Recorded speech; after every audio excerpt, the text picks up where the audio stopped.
sir, what can you do? It looks like the joke's on you. Tell me, sir, what can you do? It looks like the joke's on you. Tell me, sir, what can you do? It looks like the joke's on you. Back to another J, catch one more. Yeah, I'm trying to catch all that's in store for you. How many souls will fall from the sky for you? How many souls burn wondering why?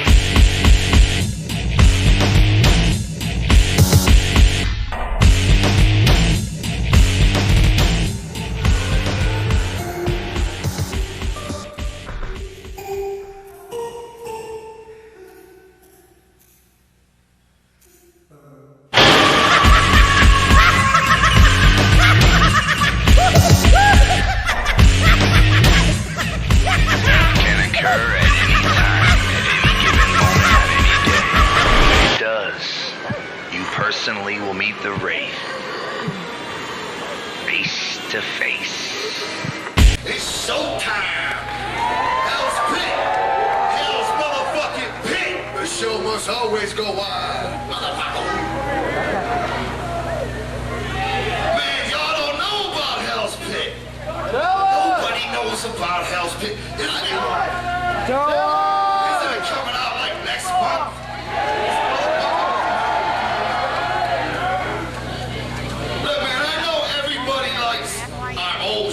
That's what put us on the map. Does anybody like the new shit?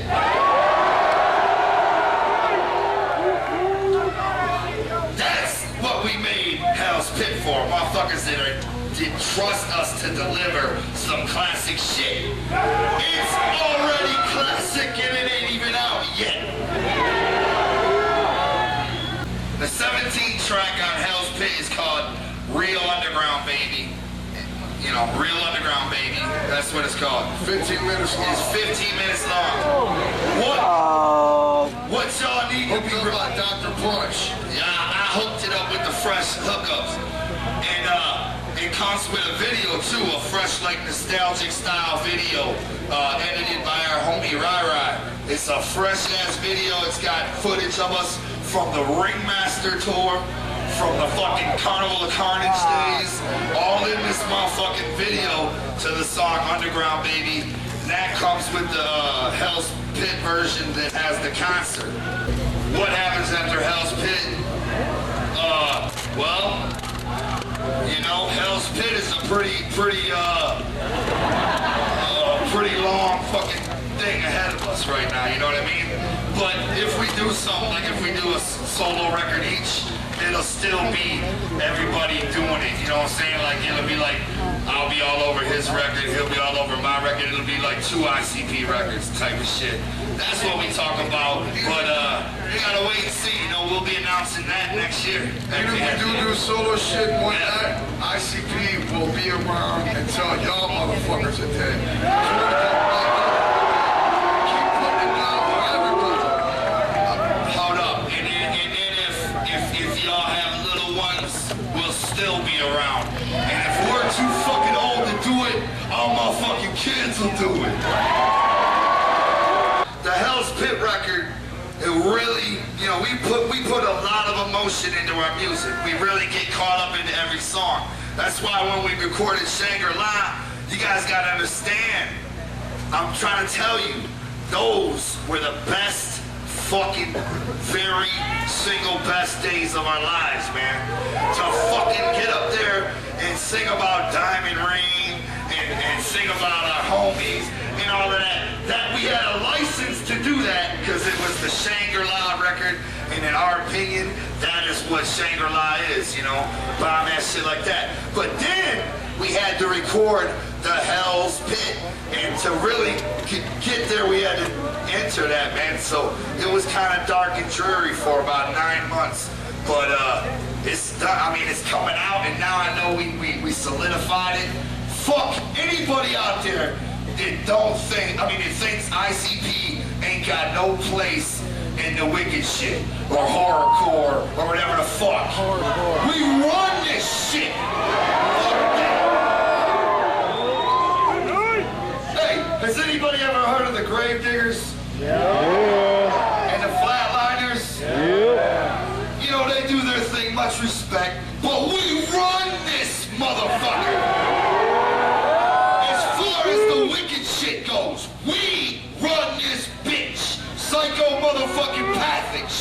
Hey, much love to everybody in the game. All them cats. Everybody.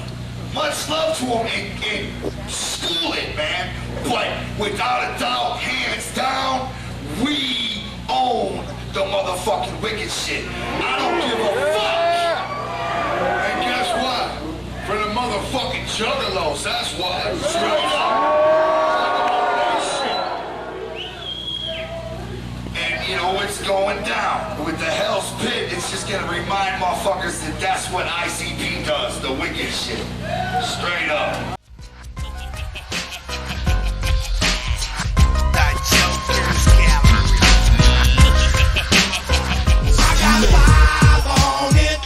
Tell your phone, let's get kicked. I got 5 on it. Messing with that Indo-E. I got 5 on it. It's got me scoping, I'm so back. I got 5 on it. Partner, let's go half on the side.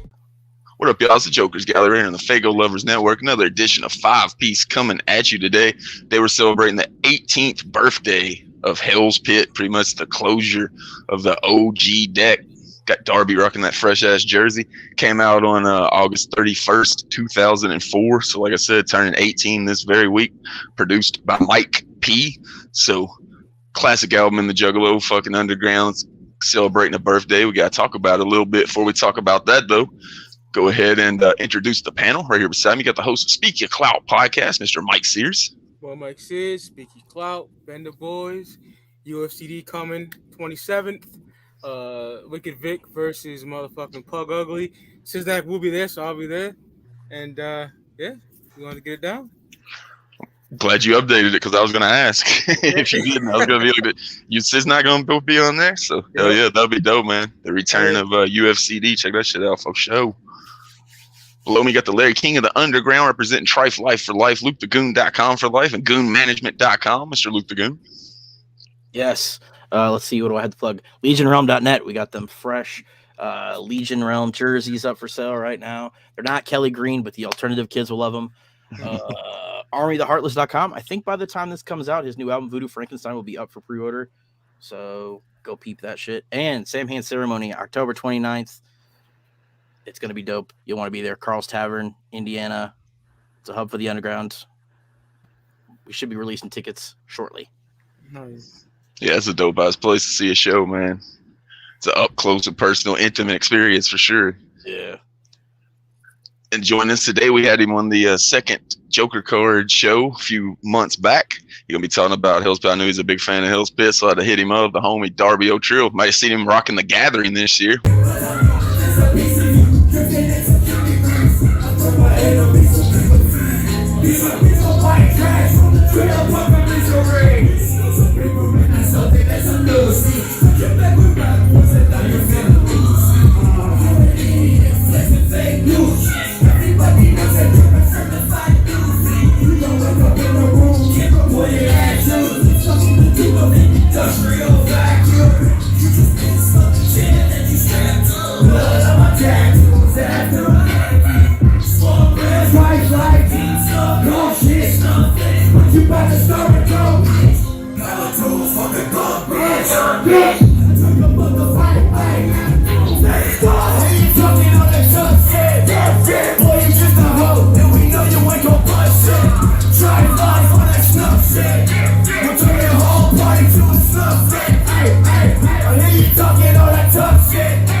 What's good with you, man?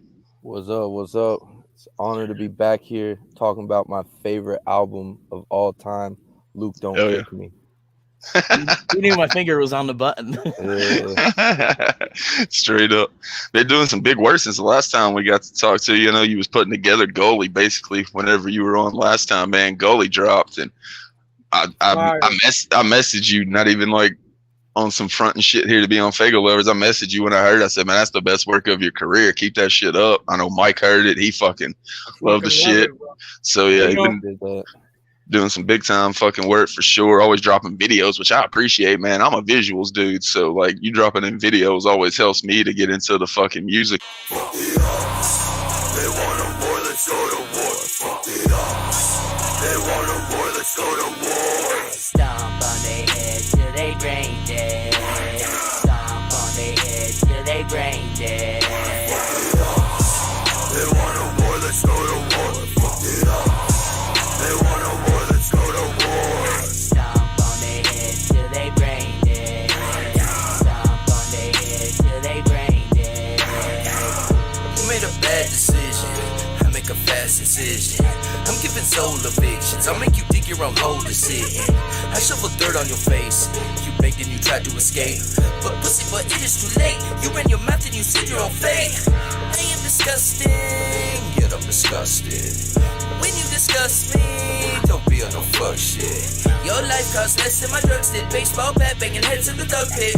Cover your body in dirt, then cover that dirt with my bodily function.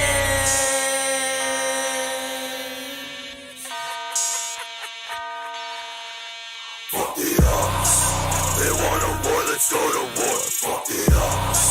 They want a war, let's go to war. Stomp on their head till they brain dead. Stomp on their head till they brain dead. Fuck the odds. They want a war, let's go to war. Fuck the odds. They want a war, let's go to war. Stomp on their head till they brain dead. Stomp on their head till they brain dead.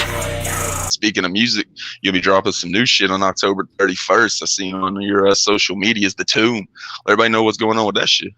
Yeah, so Dev and I, we concocted another 10-track record. It's called The Tomb. It's a little bit more experimental than Gully is. We kind of had a little bit more like leeway with it, had a little bit more fun, just went and said, hey, we haven't done this type of track before, let's do this shit. It's still like wicked shit. You know, we got features from Damian Quinn on there. Killator from Corpse Circus is on there. My brother Shaggy the Airhead is on there. Dot Strife is on there. It's still straight like wicked shit, but there's a little bit of just like a different sound than Gully. It's a good compliment to Gully, but it's a little bit different. But that's all leading up to next year. We're dropping a super big album, and it's 10 times darker than Gully is, and it's easily the best thing I've made so far. Dev and I have been working like super hard on the beats together, like figuring out shit. We actually drove to the gathering together this year from Florida, and on the way we were listening to The Tomb and this other record, which the name will be revealed very soon. It'll be revealed in the tomb.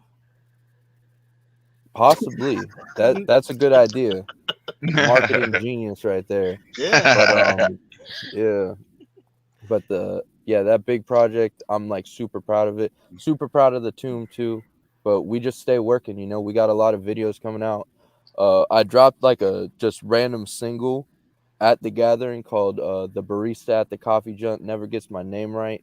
We're doing a video to that, and that video is actually like with like a Muppet fucking puppet thing. Is crazy as fuck. It's like a crazy ass video. Oh yeah, so, that's dope. The visuals, the man. Yeah, the titles, man, they're always interesting as well. I love everything on the Tomb. Like the titles are fucking interesting. It's dope. Yeah, man. Yeah. A lot of people are fucking with that Vampiro title. Yeah, it's fucking fire. Yeah. I know you're saying it's more experimental than the actual like Gully album, which was like a main feature product. It kind of reminds me of like the sideshows with the Joker cards. They always say that the sideshows you get to be more experimental on. So it's dope that you get to test some new sounds out, because that way you don't go into your new project that you're trying to like put out there on Front Street just with some experimental shit. You can see the reaction before you put it out. Exactly. I mean, as like students of what the clowns have done, that's like, you know, there's no hiding that. That's exactly what the fuck we're doing. But, you know, we're having fun. We got the homie Scotty 2 Balls. He's doing the intro on that record and shit. It's gonna be it's gonna be a dope project. I'm excited for everyone to hear it. Figured drop it on Halloween, because what fucking horrorcore rapper doesn't drop on Halloween? A lot of people You know, everybody gonna be listening then though, because they're gonna be checking out everybody's new music. So it's a good chance to get your shit out there to some people and some playlists. You know, if they end the album that they're listening to, it might pop up. Yeah, it's all pretty tongue in cheek. Like, we're pretty self aware of what we're doing here. Like the Tomb, Halloween, like, you know, it's supposed to be kind of silly and shit. So yeah, but we hope everyone enjoys it. Yeah, I mean, those EPs, like I was talking about with ICP, they're so epic. Next week's show's the best EPs. So, I mean, they're fucking some of the best work of the Clown's career, in my opinion. Speaking about shows, we talked about some of the dope shit. Go ahead and move on to the viewer's opinion of last week as we talked about our best concerts experience of all time. And it was concerts that we actually had been to. And I had a couple viewers that actually checked in and dropped their top 5 concert they've been to. So we'll go ahead and look at that shit. All right, we got Jigster 95. So his top 5 is Drive By, the Juggalo United Tour, Cottonmouth Kings Flying High Coast to Coast Tour, 3 TwiZtiD Wicked Tour, 2 ICP Bang Pow Boom, and number 1 on topic ICP Hell's Pit Tour. His first ever concert he went to. Oh yeah, that's why I put that on there because it's pretty on topic. That number 1 right there, the Hell's Pit concert. That's a dope ass air. And then just to switch it up, because all we were talking about last week was Juggalo underground acts. We're going to do 5 questions that involve some like non-Juggalo acts that we were going to have some answers for, but we ran so long that we didn't even get to do the 5 questions. So with this viewer, I went ahead and threw up some non-underground shit on this list as well. Yeah, the Genocide Cutter. Number 5, Rakim. 4, Benny the Butcher. Knew Mike would like that one. Oh, yeah. Number 3, DJ Paul. Number 2, Tech 9.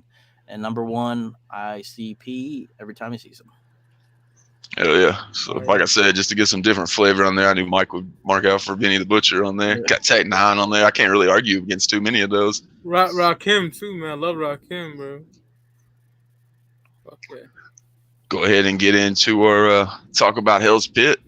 First time I remember Hell's Pit, of course, is the whenever they started talking about there was going to be 2 cards for the 6th. Everybody was expecting just the 1 card. All the fucking other ones were. Jeckel Brothers were 2 different ones, but it wasn't different albums. So everybody was expecting just the 6 Jokerz card to be the normal shit. But they at that seminar they talked about being 2 cards and shit and letting everybody know what the plan was. So that's the first time I remember Hell's Pit being talked about at all. At the same time that Shangri-La was being talked about. Anybody else got any different memories about the first time you hear Hell's Pit? The first time I heard it was basically the first time you heard it as well. But what I got excited just hearing about it. Yeah, just hearing about it. I got excited at the gathering because of the fucking seminar. Jay was like, "This is our darkest record, yo." Oh, you were at that guy. That's right. Oh shit. Like, hell yeah. He's like, we're the kings of this shit. It was so ill, you know. And I love this album. So yeah, he definitely held on with that. And at that time, they were the kings of this shit, hands down. Because Eshawn, my favorite rapper, period, with this shit, but he wasn't that good in 04. They were killing it. I remember that seminar because somebody asked Jay to spit some verses from it. It's actually Scotty D from Fago Lovers because I used it in one of my documentaries. He's like, that was me that asked that question.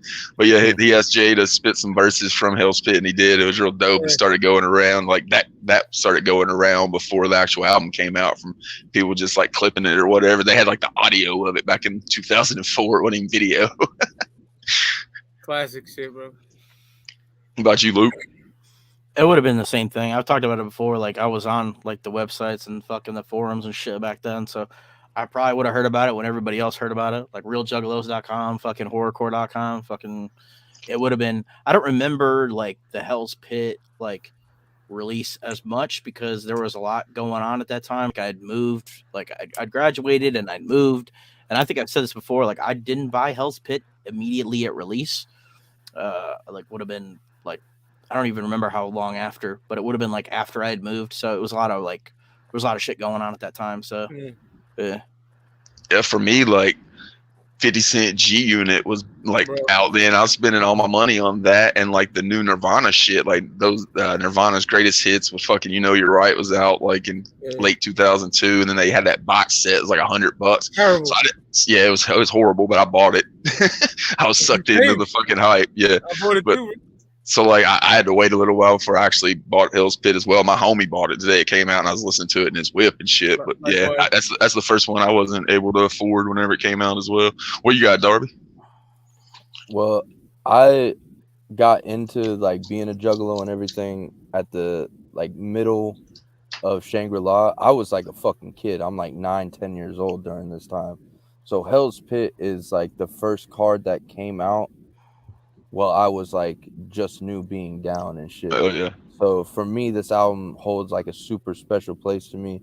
I remember going to Specs Music with my aunt and getting it, and remember fucking just like that slipcase with the art on it, and that image is just so fucking iconic to me. Just like that wicked shit with them fucking, you know, in hell with the hands and shit. Like, yeah. And seeing that and being like, damn, this is incredible, you know. So it's a little bit different from y'all's, but I was listening to it around the same time, you know.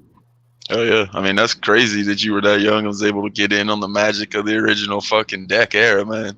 Like we always talk about it, man. A lot of people ain't gonna ever get to experience it. You got in right there at the right time, so that's fucking super fresh.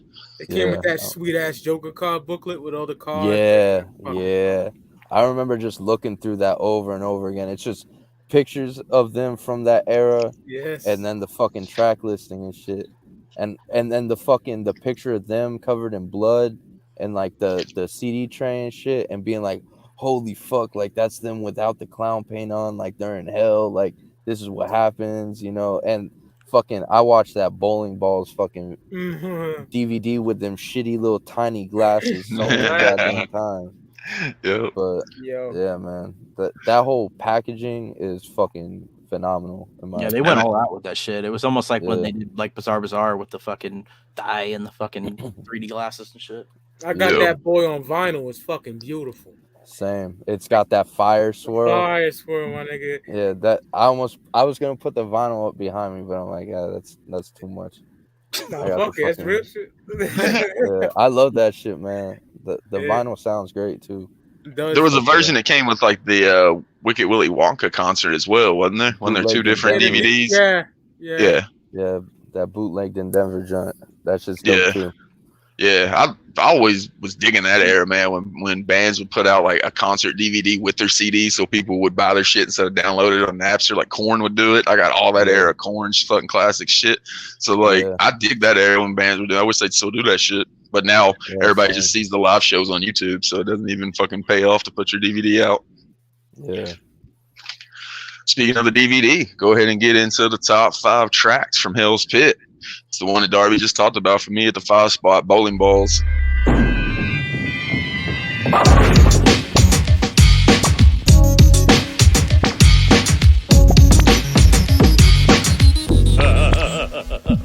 Friends don't come easily, and this I know. And every time I make one, they always say they gotta go.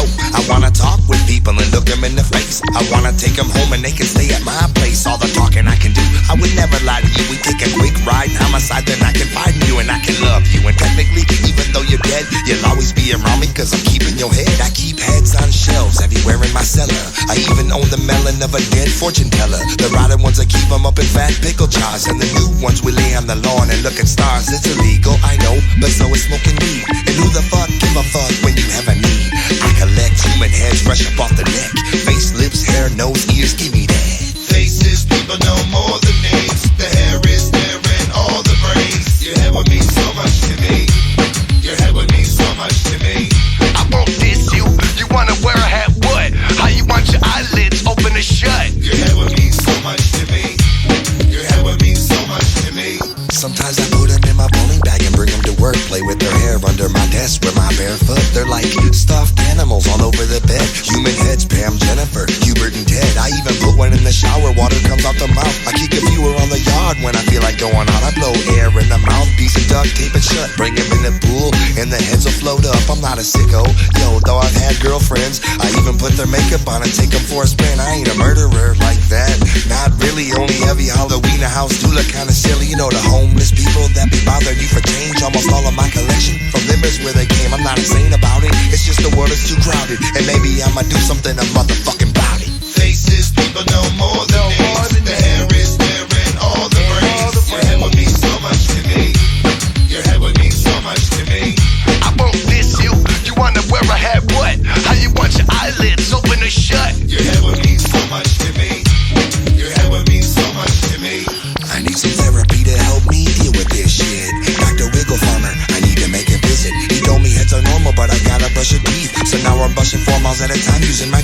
He also told me to keep them from the dog, but I already knew that. She drew the faces off, and then Dr. Wiggle Farmer asked me for a couple. I went into my bag and gave him two like no trouble. Now I get some therapy, I'm feeling much better. I'm happy forever, me and my craniums together. Lay all over the house and they roll around the floor. And if it's got an afro, I use it for a pillow. I'm ill though, I never should have worried anyway. I shoot head hoops and don't care what people say. You can ask Dr. Wiggle Farmer for yourself. He's the third head down top.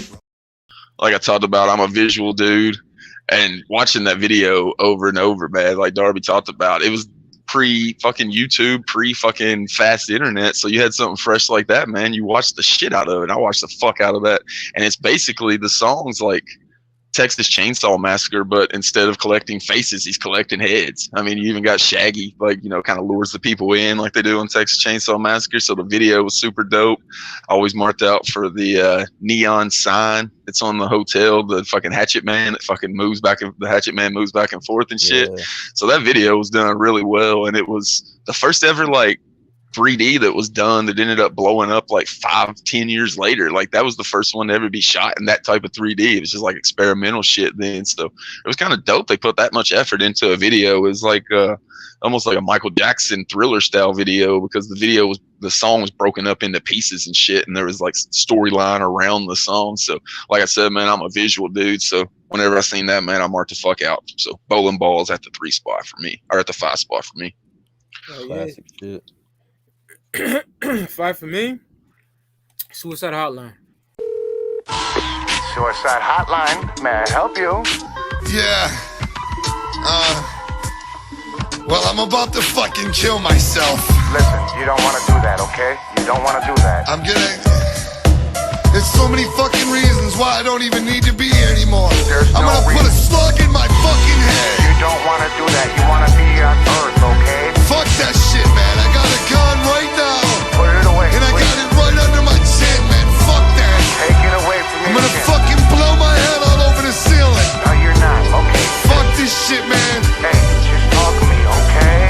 It ain't no point to me waking up. Everybody's time I'm taking up. I got nobody, it ain't a shoulder near. I can't stay here and it's colder there. I don't wanna look back cause it's gonna hurt. I slice my wrist and it's gonna squirt. For me, everybody holds a hate. I get backstabbed and everybody holds the stake. It's no roads to take, I'm in a circle drive. Busting at myself and I'm trying to survive. I'll disappoint you and I will let you down. And I ain't got many homeboys coming around. You don't understand, so don't say you do. I swear I'll put a motherfucking slug in you. I'm the only one, the lonely one, at home alone loading a gun, thinking why not? Why not? Why not, okay? Okay, you have feelings inside of your head, okay? I understand that. Feelings lead to depression. When you have depression, you have a lonely void inside of your heart, okay? And your heart means everything to the world, okay? I got court coming up, I stole the truck. I got a bitch pregnant and I'm broke as fuck. I wanna get high, but I got piss test. I'm always first name on top of shit list. Get this, the witches made my chest. It's permanent nightly visiting nest. It ain't no clothes that I look good in. I'm the motherfucking big red train that couldn't. I got no family, I stole they shit. Restraining orders and I still won't quit. I hit rock bottom and then I fell in a hole. And then I fell through the floor of that hole some more. I've been missing for a year, nobody's looking. I got beat down and my shit took in. I look ahead and all I see is more of the same, or this self-inflicted bullet hole pouring my brain. Okay. Now I understand that you're in pain, okay? I understand everything you're going through. I've been there myself, okay? Now, your pain is my pain, alright? And I feel your pain, and I want to be your friend. Just me and you, friend. I dream about cutting heads off with a shovel. The dreams are getting serious, think I'm in trouble. I don't hold memory for more than an hour. I'm tired as fuck and I'm drained of power. I ain't halfway there and I'm all out of time. I'm like a crushed light bulb, all out of shine. I've been around the world and no place is home. I wanna see the other side when I face this chrome. I'm butt naked, I've been jacking off, getting drunk. It's my last hours alive, who gives a fuck, it don't matter. I'm doing this shit in the garage, trying to make it easier for them to clean my head splodge. This bitch I loved, I hope she finds me still up in a chair with my thoughts behind me. I'm about to do it. Can you hold for a second? Wait a minute. Hello? Hey, what's up? Where are you at? Right down the street. With who? My girl Shannon. We were wondering if we can stop by. Well, shit. Yeah. Come on by. Really? Yeah. Hey. I know. Bring some blunts. All right. Uh-huh. All right, bye. So fucking grimy. Like, this is that real pain. Like, not that corny shit, emo, fake shit. It's that real pain, man. I love this shit. Back in the day when I was pissed the fuck off, my bitch got me mad, so I play this shit. So fucking hard. Like, Jay's going in on this shit. On myself, loading the gun, thinking, why not? This is hard, bro. Hard as fuck. I love this shit, man. It's so fucking hard. I like Shaggy's parts where he's like, Yeah, when he's talking to him and shit. yeah. He's like, there's no clothes I look good in, and a motherfucking big red train that couldn't. That couldn't. Oh, it's fucking hard. Then at the end, bitch Shannon calls like, bring blunts, I know. Fire. Hey, I know, bring blunts. What's cool about that part, what I like about that part, what I take away from that part, Yeah. is that like that's like real life, where like inside you can be like dying, but then Yeah. like you talk to your friends, you talk to your homies, and it's like another day. Like they don't hear anything different. That's what I like Yeah. about the end part of that. I can relate to that with y'all, man. I'll be honest, my life ain't too good. Some of y'all niggas unhappy, bro. Yeah. Yeah. And the shit like you was talking about with Shaggy, like responding to him, that kind of reminded me of what they did on Triplex a little bit later on in Fearless Yeah, Fred fire. Fury. They kind of did that shit. It works well, man. They always school that shit. Jay, my favorite Jay like voice is between Malenko and Jeckel, but lyrically, Shangri-La and Hell's Pit and Wizard of the Hood, throw that in there too. His best, my opinion. Yeah. Lyrically, he's best this era, bro. Like for me, yeah. So number 5, Suicide Hotline for me. Oh, yeah. All right, my number 5. CPKs. Stop it!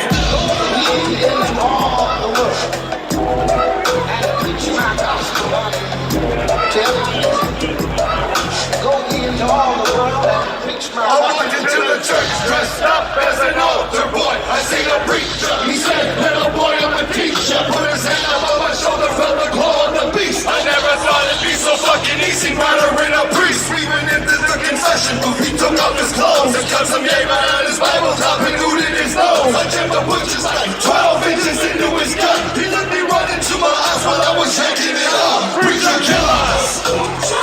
Stop it! I got a bloody amok!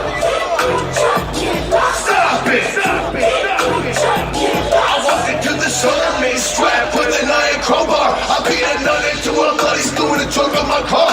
How the fuck she got the titties and a pussy ring? Bullshit! She stuck the preacher's dick in the pulpit. I know the goings on. I witnessed it while pushing my mouth and blood gushing no stop. When my head you go top, I ain't a fucking holy roller. I'm not a controller. Face painted from the preacher killers. Gone on the Yoda.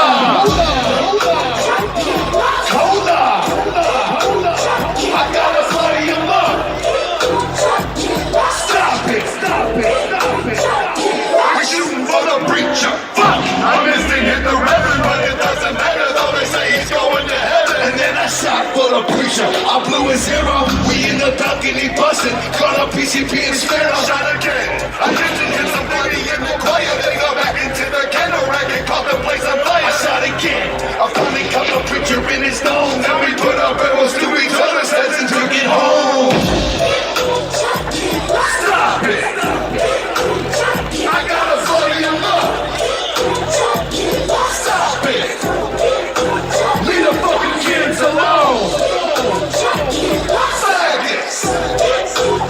I got a bloody amok. Stop it! I got a bloody amok.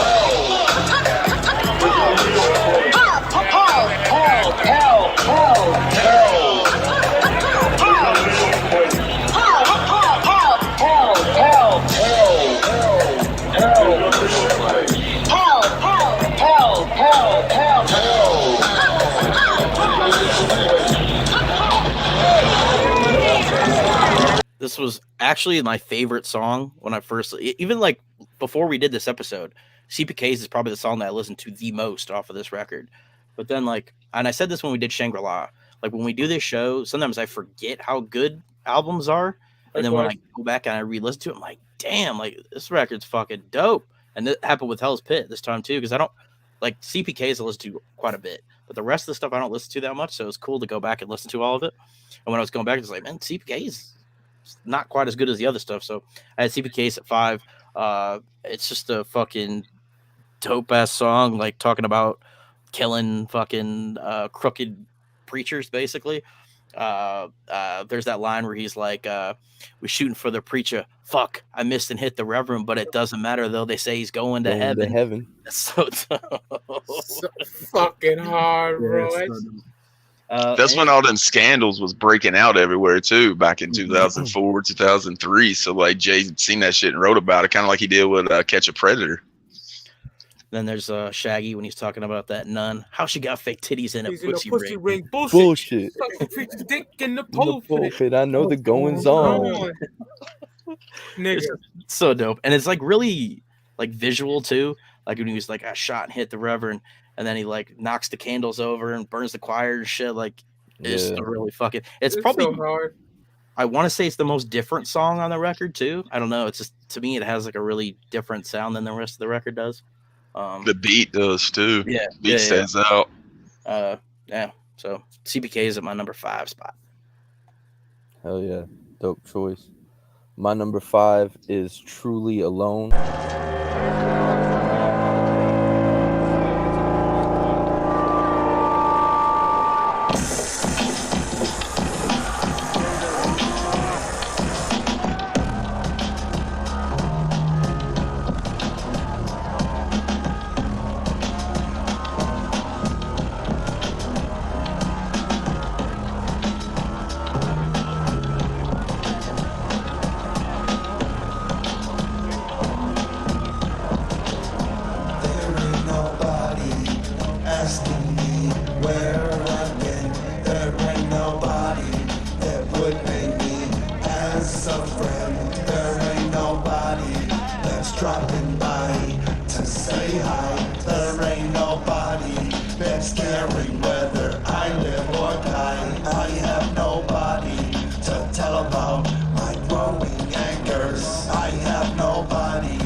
Jump off, there ain't nobody telling me not to chop your block off. I get so bloody, I ruin all of my clothes. I get so bloody, I sit in the dark alone. I have nobody to tell about my growing disease. I have nobody to tell about my realities. There ain't nobody around me, nobody wanna be friends. I get so bloody, all on me, the mess never ends. I'm truly alone. Truly alone. I'm so alone. My brain is gone. Walked up to a Super K, then went to the back. I started asking questions, checking out the chainsaw rack. They had a test model. I pulled the cord and got it run, turn the blade out to get working, and blood started gunning. What the fuck am I doing? I think the shit started trying to hang it down 2 hours before some hero close lighting. I got up, grabbed the shovel, and stabbed him in the gun. I pulled it off, and it across the back of his neck. I'm hearing sirens going off. It's no blue light specials. I turned murderer, came into daily light specials. But fuck that now, all y'all fucking know me. See me on TV, be like, look there, my homie. I'm more than lonely, I'm lost. Lives on the cross, I just be so bitch and heads that the drugs took off. They can't find me, I'm hiding in a flannel coat rack. I jump out in the deck, I put a gun in your neck. I finally made it to the front door, into the parking lot. That's when I got shot a lot. I got shot. Police with bullets and more bullets plugging me deep. I hear flashes, hear it screaming, and it's all over me. I see a crowd of people being held upon and bullied, say, oh, watch me die. I think I made no mistake. I finally got some recognition. Dying on my knees, ready for help. There's compared to my life, it should be at ease. Like B said, cakewalk.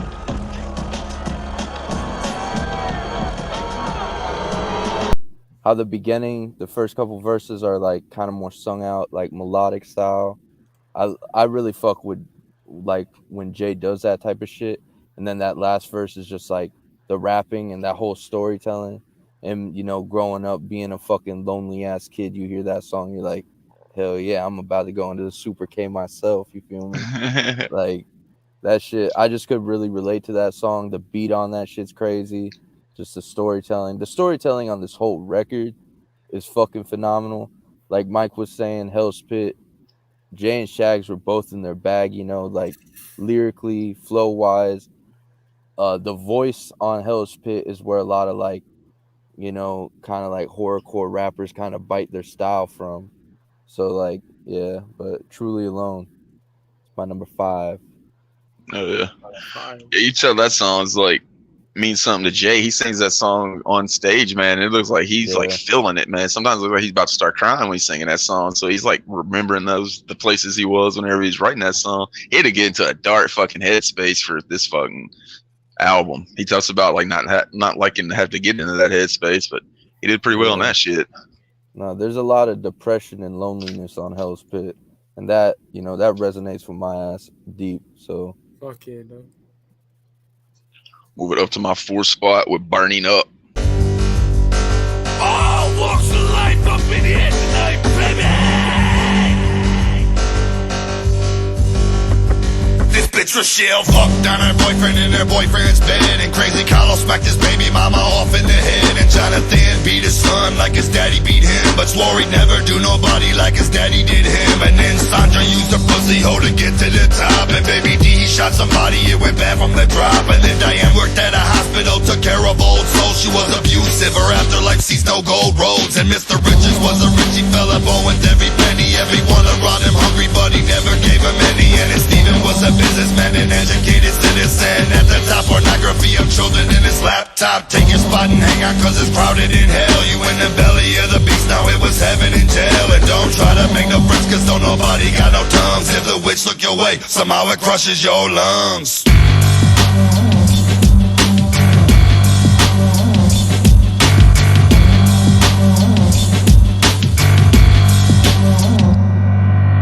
Blair was a boss man, calling out shots till he caught one, then everything stops, the floor drops as he's screaming and falling. We see how pointless was the ball, and when eternity is calling, agony will be appalling. Don't cry for the dead, cause they cry for you, because we laugh about an aftermath, but they know how true. And listen, ain't no fucking body getting it worse than you and me, and ain't nobody getting it worse than you and me. And we will see a pterodactyl swoop through the caverns of hell and carry 2 unfortunates off to the Jokerz cell. And ain't no cards playing cards, ain't no uniforms needed. You the only one around, but naked, bloody, and bleeding with 7 demons in your ear. Got you believing you're heaving, talk you into pulling out your own intestines to get even. You were born with the shine, but you lost it down the line. You fuck life up and you can't rewind.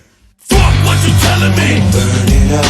The witch keeps telling me. Burn it up. Since we burn them up, they keep turning up, and we turn corrupt till we burn it lovely. Like subject matter of it's about people earning their fucking spots in hell, and just like y'all were talking about, Jay's voice, like just so raspy on this shit, like it just stands out. He hasn't done anything like that since. Like that shit was wild at the time, bro. I've got in my notes of Violent J tried to rap like Whipstick. That's what that shit sounds like. Is that fucking amount of rasp on his voice. There goes so many judges. The judges in hell, so many fucking judges. They bludgeon them well. They always hated on judges from that time that they sentenced 2 Dope to like a year in fucking prison whenever he was like basically driving without a license, what he got fucking arrested in. So, you know, they always hated on that shit. They talked about, or Jay talked about it in the book, how him and his homies, even Shaggy, would like show up to the court just dressing in their normal shit. So like the judge hated him and fucking gave Shags the maximum amount he could. So much so that like it was deemed unhumane for like the sentence he got, and Tudo got released like in a quarter of the time he was supposed to spend. That's how fucking dirty that judge was. So, you know, they didn't ever like the judges. And the chorus is super dope too. Fuck what you telling me, we burning up. The witch keeps selling me, burning up. Sins we earn them up and turn corrupt. Shags is dope on that shit, man. Like you're talking about the lyrical content on it. They just had to get to a place in their fucking head to be that dark. So I could see why Jay doesn't like going there, because it'd be hard to get out of it. Like, so you can't just turn that mindset off when you leave the studio. Yeah. So yeah, burning up at the faux spot for me. Fuck yeah, man. First spot for me, just mentioned by the homie Darby, man. That Truly Alone, bro. Like, I got nobody. That shit fire. And then when he gets to the store, nigga, oh, it's fire, man. Looking at the chainsaws and shit. Yeah, that shit. Pulled the test model. That shit go crazy. Yeah. Fucking kills the kid and shit. Nigga, that shit's hard. Like, innocent people get bodied all over this motherfucking album. Yeah. They never did that before. You know what I'm saying? Yeah. Carnival Carnage, they did. Carnival Carnage, yeah. Oh, yeah. Night of the X, my favorite song. Yeah. Innocent Folks is what I want. They didn't on the island version, at least. Yeah, I can't listen to that one, man. I gotta have that Night of the X with black in your motherfucking eyes. But yeah, I think Darby broke it down lovely, so I'll just keep it like that, man. That's my number 4. Truly Alone. Oh yeah. All right, my number 4 is The Witch.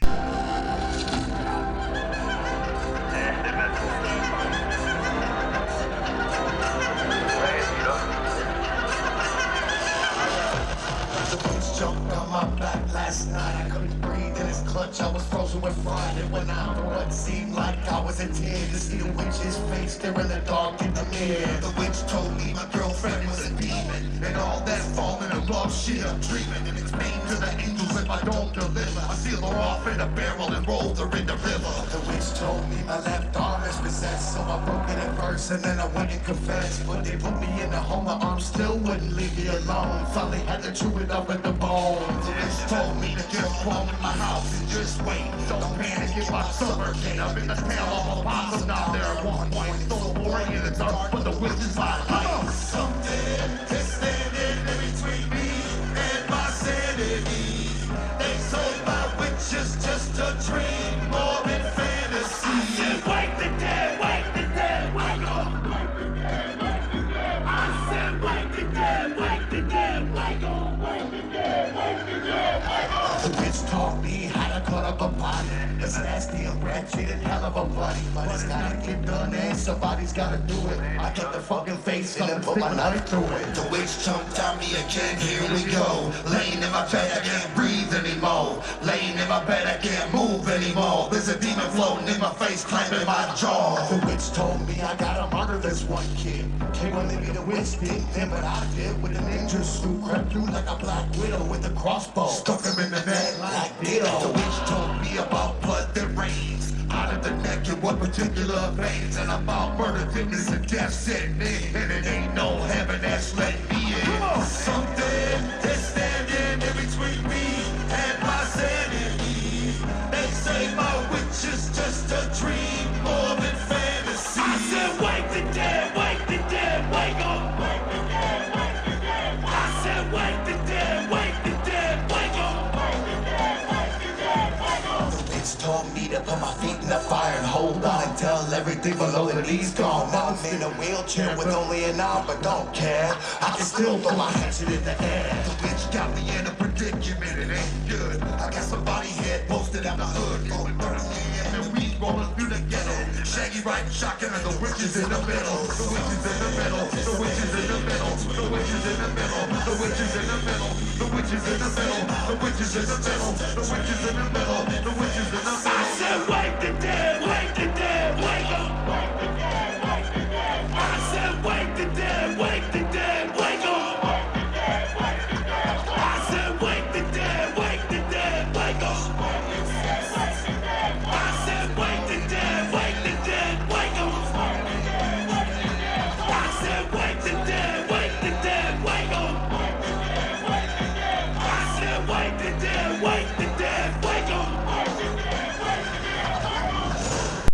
This is just fucking. I mean, it's like wicked shit, bro. Like, there's he's got the line about fucking going under the porch, and he bites a tail off a possum, and the witch is his life and shit. And then I think the chorus is the part that I really fucking like. Where it's like, wake the dead, wake them, wake them. Yeah, it just goes. That Esham shit. Yeah, I mean, the idea of the witch that comes from that song Acid, where it's like the witch jumped on my back last night. Now it's time for me to rhyme another acid rap, something like that, from Judgment Day. On acid. Yeah. Some gas shit. That Wake the Dead shit's from an old Esham joint. Fucking that shit's so dope, man. Like, but the witch, that song is dope because it kind of is like encompassing of the whole record, because they speak of the witch a lot throughout Hell's Pit. Like Hell's Pit to me has always been kind of like the story of the witch, where the witch is almost like the title character almost. Yeah, I agree with that. Yeah, so I mean, Darby broke it down lovely. Darby said, "I got this, Luke." My bad, dog. You scolded, man. That's what you're supposed to do. He killed it. I mean, it's a dope ass song too, because they just talk about some crazy ass shit. The witch is like sitting on their chest at one point and shit, like when he's trying to sleep. That's like sleep paralysis shit. I got that shit. Yeah. That's some scary shit, B. Heavy. Number 4, Mike already talked about this one. We flip-flop. Suicide Hotline. You know, Mike broke it down lovely. You know, the storytelling on it, the subject matter, the skits, you know, it's all just put together so perfect over that fucking dark ass beat. Like that beat alone just gets you in that feeling, in that mood of like what it's like, you know. That song, classic shit. I always like wondered if it was like inspired at all by the fucking skits on Malenko. It's like the opposite side. Like at one, you know, Jay's taking the fucking hotline calls, telling people to kill themselves and shit. And then this one, he's the one talking about calling a suicide hotline. So I always wondered if that carried over from Malenko at all. Because those skits on Malenko, man, are funny as shit. Yeah. I mean, that could be. Move it up to my 3 spot. They kind of talking about Malenko here, or a Malenko callback onto that. Here they had a callback to Shangri-La. It'll be at 3 spot, Walk Into the Darkness.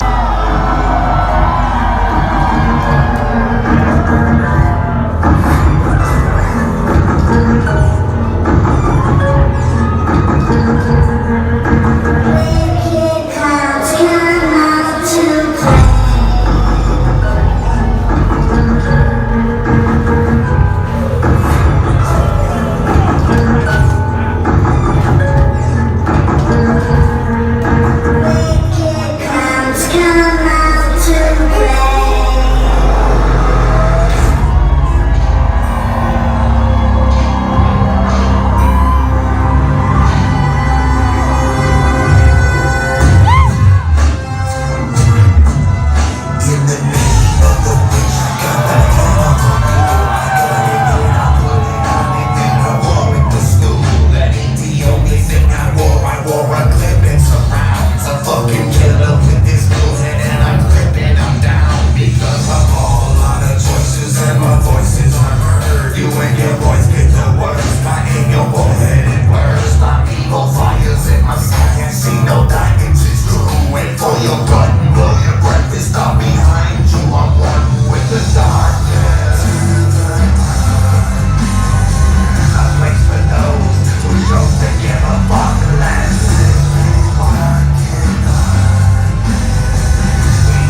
Shangri-La started with Walk Into the Light, so they started this shit at Walk Into the Darkness. So that's a great way to intro the fucking Hell's Pit Joker car.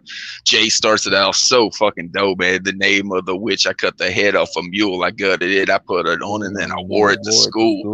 That ain't the only thing I wore. I wore a clip and some rounds.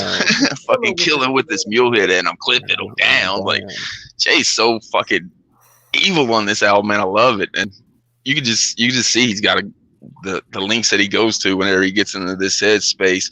And then you got Too Dope as well. As for what's kind of going back to the Crooked Preacher Killers topic a little bit on this, is for the Crooked Choir set that place up on fire. As they came out, started batting their heads like I was Mark McGuire.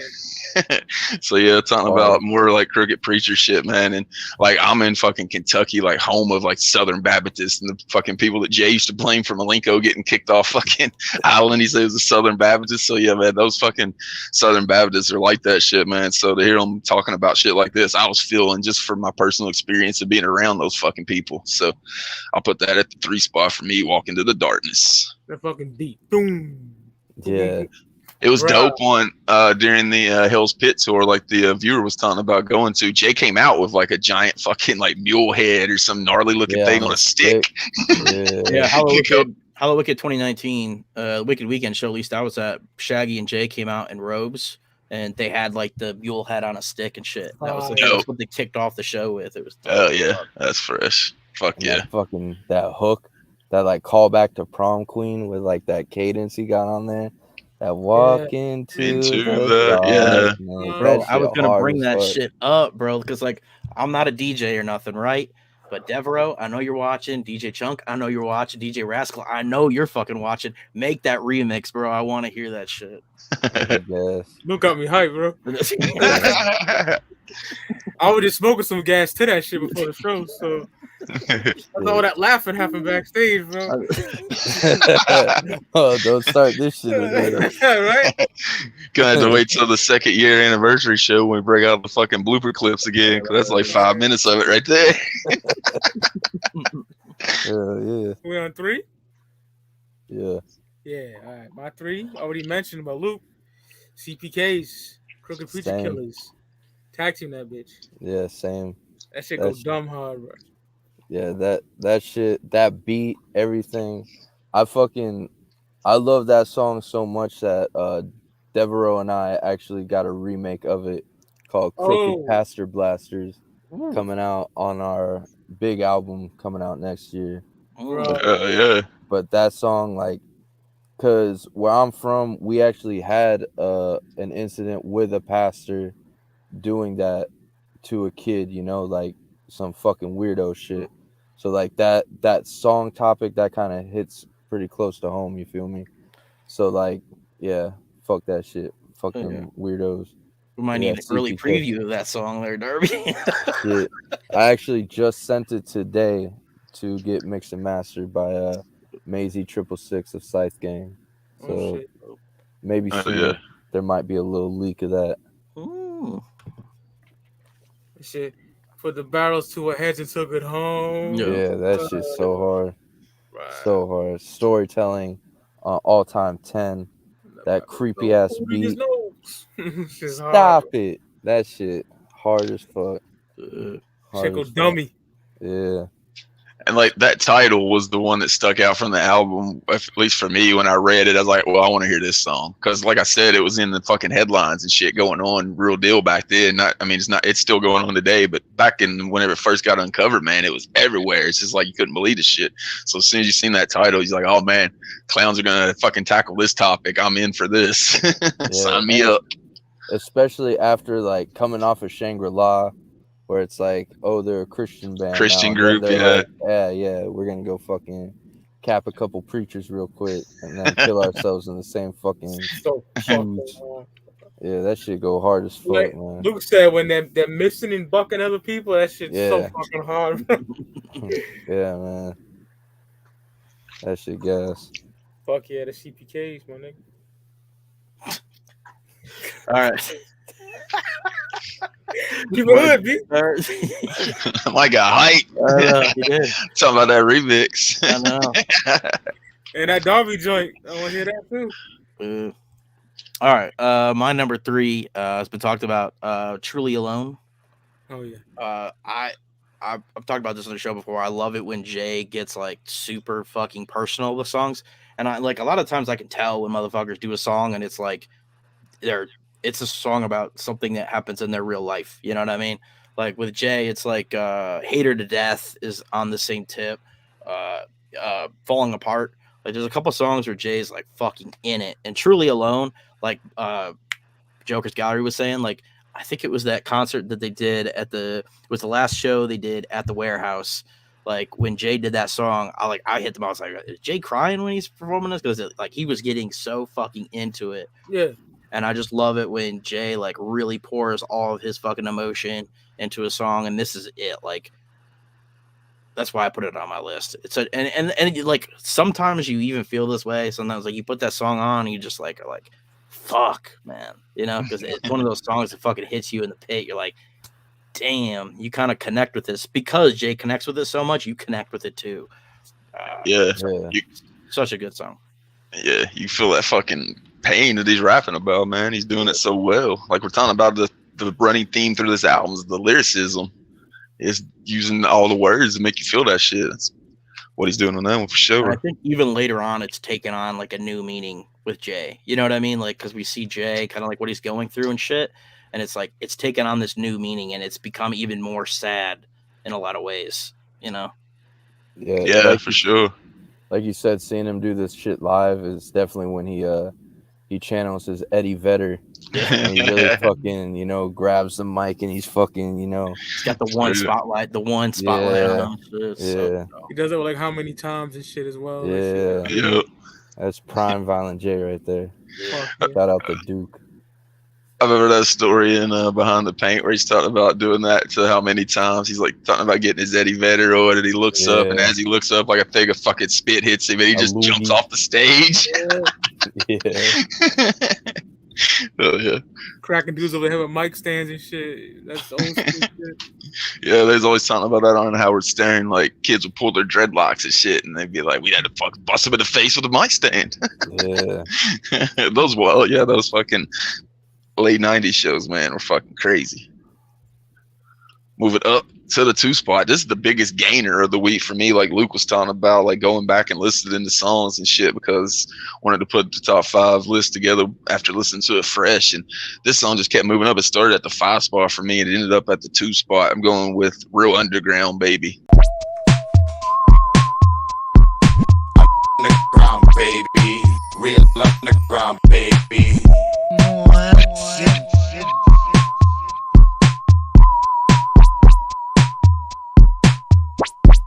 This clown don't smile and honk your nose. This clown don't wear pink goofy clothes. And this clown don't mind your hatred for me. You get turned into a dead corpse right before me.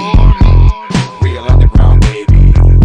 And the preacher man said, hallelujah. The preacher man said, hallelujah. The preacher man said, hallelujah. Me and the witch gonna do it. And the preacher man said, hallelujah. The preacher man said, hallelujah. And the preacher man said, hallelujah. Me and the witch gonna do it. Role model, be the pick up and swallow. Only model I follow, be the Jim Beam follow. And I'ma kick a fucking hole in the wall. I'ma kick a fucking hole in the wall. Full swallow, punching in an Eldorado. Full bottle, I care about no tomorrow. And I'ma kick a fucking hole in the wall. I'ma kick a fucking hole in the wall. Who can paint their face up and wear a ninja suit? Floating through some backyards, drop kick your knees and backwards. I'm outie with the poof. And ain't that shit the truth? My days are long and lonely. Black rain is right before me. Real underground, baby. My brain does nothing for me.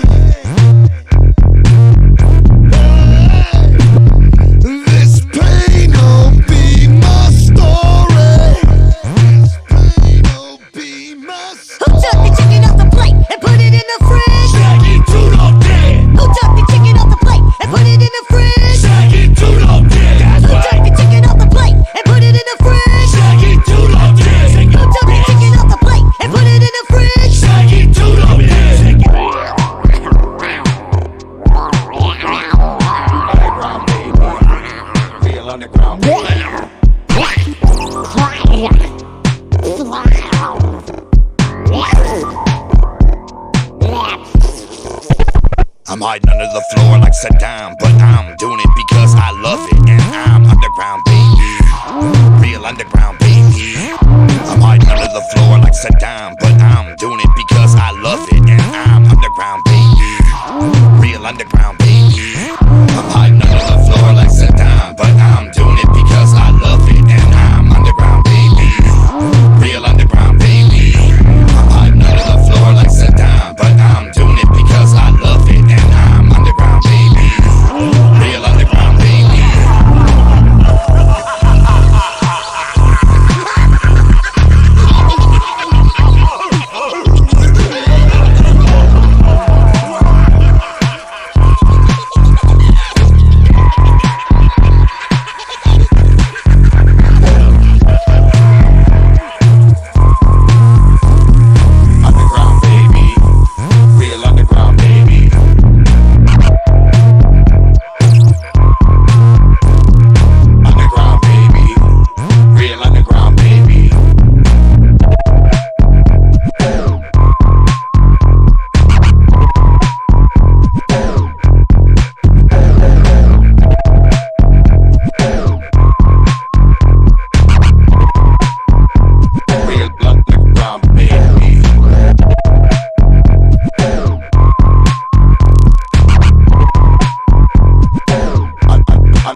I'm hiding under the floor like Saddam, but I'm doing it because I love it, and I'm underground, baby.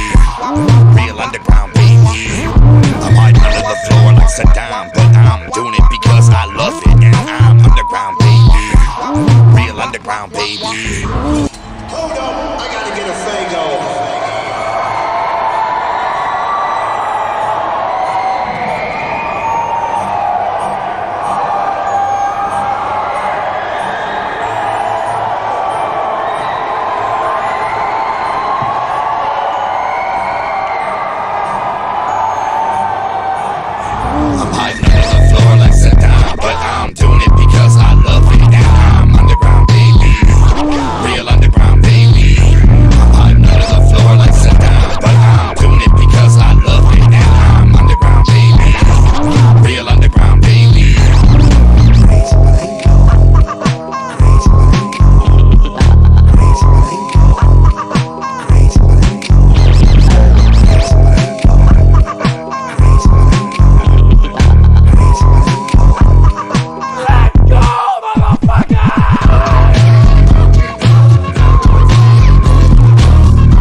The reason I like it so well is because I never noticed this until I went back and listened to it this week, is the way they integrate all the OG Joker cards in there. It's in fucking chronological order. They don't do that on the Wraith. I always tried to figure out what the fucking order was, if it was anything special about those little clips they played in the Wraith, but they play like Dirtball and that shit, just a random single. So Yeah. but on this one, man, they straight up play the Carnival Carnage title track with Fuck Your Rebel Flag, you get Off Me Dog, Net Cutter, the Ringmaster fucking clip, Riddle Box, Toy Box, Great Malenko, Down with the Clown, Jeckel Brothers, Fuck the World. They even do Shangri-La, you get Birthday Bitches and Hell's Forecast. And then also they do Hell's Pit, a couple like little choruses from Hell's Pit of The Witch and Every Day I Die. So it's like a chronological order of the fucking Joker cards. That's what I thought they would have done on the Fire Unveiling, but for them to do it like this, I thought it was pretty dope. And just the shit around it's pretty fucking fresh too. Like who took the chicken off the plate and put it in the fridge? Shaggy 2 Dope did. People say that. I see that shit on Twitter to this day. Just people just type that shit. So it was like a bunch of fucking little catchphrases didn't fit in anywhere else. I thought it was pretty dope. Violent J, the only motto I follow be the Jim Beam bottle, and I'm gonna kick a fucking hole in the wall. I'm gonna kick a fucking hole in the wall. I love that shit's fucking dope. He's got that fucking raspy ass voice when he's doing that shit like I'm talking about. And then the thing I always really dig is the preacher man said, hallelujah. Preacher man said, hallelujah. Preacher man said, hallelujah. Me and the witch gonna do it to ya. That's just dope, man. And I'd kind of slept on it, thinking I listened to it that first time and it wasn't a traditional end of a Joker card fucking song. It wasn't like big crescendo like the normal ones. But going back and listening to it now, man, I thought it was super dope. It kind of was almost like a little throwback to the Carnival Carnage intro there with all the fucking samples and shit. The beats fucking fire. So it went from all the way from number 5 to number 2 for me. So real underground baby at the 2 spot. Okay. And it's got a video. Like I said, I'm a video dude, man. If it's got a video, I was watching it back in the day. So that's another reason it was on my list to start with. That shit was on like JCW, right? The video. Yeah, it was. Yeah. Guess. All right, we're at the 2 spot. My number 2, TikTok bitches. They ruined it, but I don't give a fuck. I gotta put it on here. In my room. Tag team again. My nigga. So hard. Are you gonna let me in?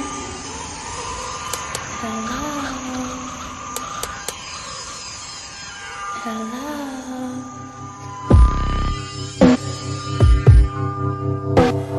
2:45 and the bell went off, thank God. Many people think I'm odd, but I talk with no one and I walk alone and I avoid sunlight with a chalky tone. I get home and don't say hi, it ain't no one there. I don't care, I walk in and go right up the stairs to my room, get in bed and just wait for dark, because that's when a real show starts. Tap, tap, tap, tap on a glass, go to piece of ass. So young and pretty, it's too bad she passed, but she comes to my room and we talk at night. She's demonic and bloody, but she holds me tight in my bedroom. With her I'm never alone, and I kiss her cold lips until the morning come and she gone. I can still hear her voice loom, but she only exists in the dark of my room. Love, I can't ignore you. In my room, do anything for you, lady. Love, I do adore you. In my room, tap tap on my ass. Love, I can't ignore you. In my room, do anything for you, lady. Love, I do adore you. In my room, tap tap on my ass. I try to smile a lot, but I'm always frontin'. But I do love a ghost, and at least that's something. She don't talk much, when she do it gets cold. Usually we just lay there when we hold each other. We're lovers, we don't need others. One of my mother's cats jumped up on the covers and it scared my baby. Guess she don't like pets, so I twisted its fucking head off at the neck. Look baby, it's bloody, it's gone, it's doomed.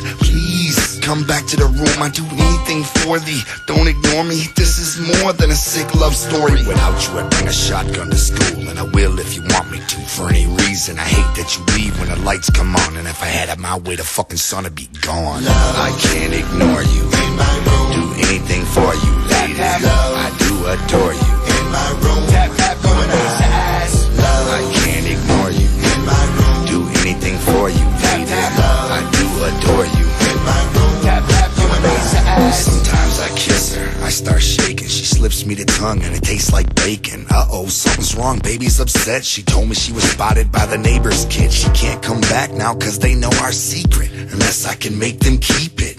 If I do, she may come to life. Now I'm in their yard with a shotgun and knife. Cut the screen, went in and found the kid. Blew a bowl of spaghetti in the side of his head, and the daddy was next, running down the hall. I shredded his throat and he was quick to fall. Tossed the Mossberg and gripped the knife. Started stabbing the shit out of his wife. Went home a bloody mess with a job well done. Wash up, wait for my baby to come. I can't ignore you.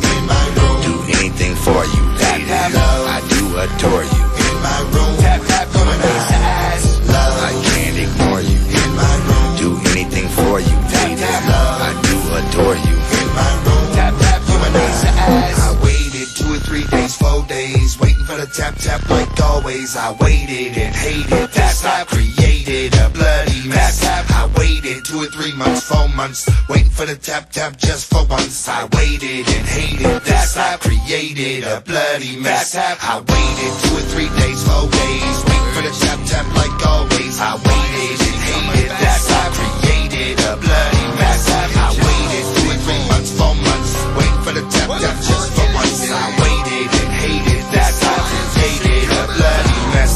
I waited 2 or 3 days, 4 days, waiting for the tap tap like always. I waited and hated this. I created a bloody mess. I waited 2 or 3 months, 4 months, waiting for the tap tap just for once. I waited and hated this. I created a bloody mess. Just Jay going in. That voice is just incredible, you know. Fucking a dead bitch and shit like that. Tap tap when the glass goes a piece of ass. Come on.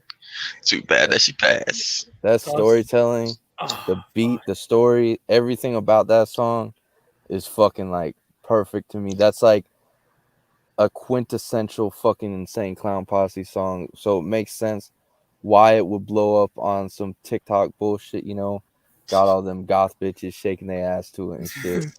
But like the fucking story on that shit, went in and found the kid, blew a bowl of spaghetti in the side of his head.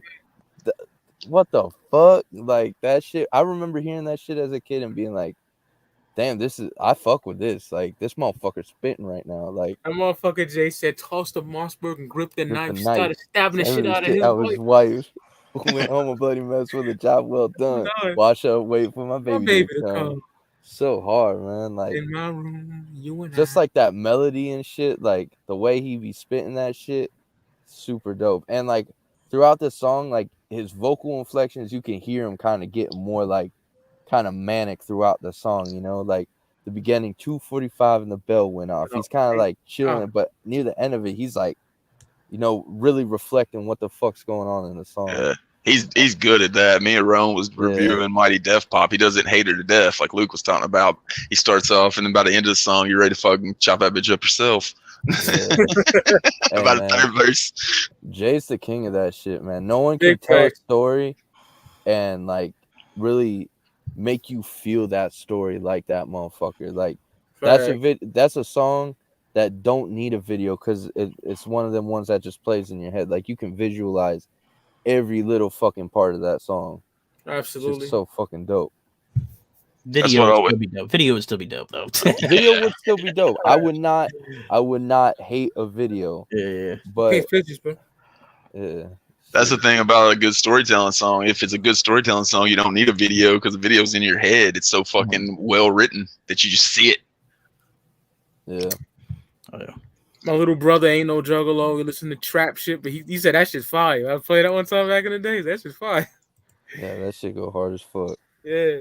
They had to make a nice chunk of change from all them streams too. Definitely. I had to put it on there, bro. Same. All right. My number, what are we on? Number two. Brandon talked about it earlier, Walk Into the Darkness. Like I said earlier, like when I went to that Wicked Weekend show, like Jay came out with the fucking mule's head on a stick. They both had fucking robes and they came out and fucking performed that shit. It was so fucking dope. I like Legs Diamond on this too. Like because I'm going to hell and I'm knowing it well and I got no problem showing it. I'm going to jail. So dope. And Brennan brought up Jay's verse, but Shaggy's verse is pretty dope too. Like he's got the preacher tried to reach his caddy in his milk white robe, but now he's a sheep slaughtered on the side of the road. As for the crooked choir, I set that place up on fire. And then had the Mark McGuire line that was brought up earlier too. Fucking fire. Yeah. Yeah, it's such a, and it like like Brendan said too, it's such a perfect kickoff for this record, you know, because you're like walking into the darkness. Like that's what Hell's Pit is. Like you're basically walking into this like crazy fucking the Wicked Shxt record. You know what I'm saying? So yeah, I put it in my number 2. Tied Shangri-La together with it perfectly, with Shangri-La opening and walking to the light. Mm.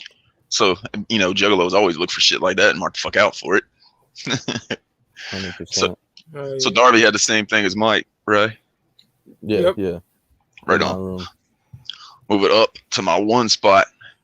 Night of the 44.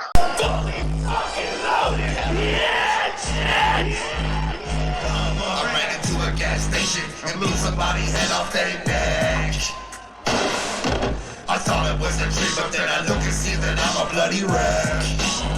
I can't run to my mama house, I know that she would never understand. I might as well be a man and finish what the fuck I began. It's on. I walked out and started walking away like I ain't seen a fucking thing.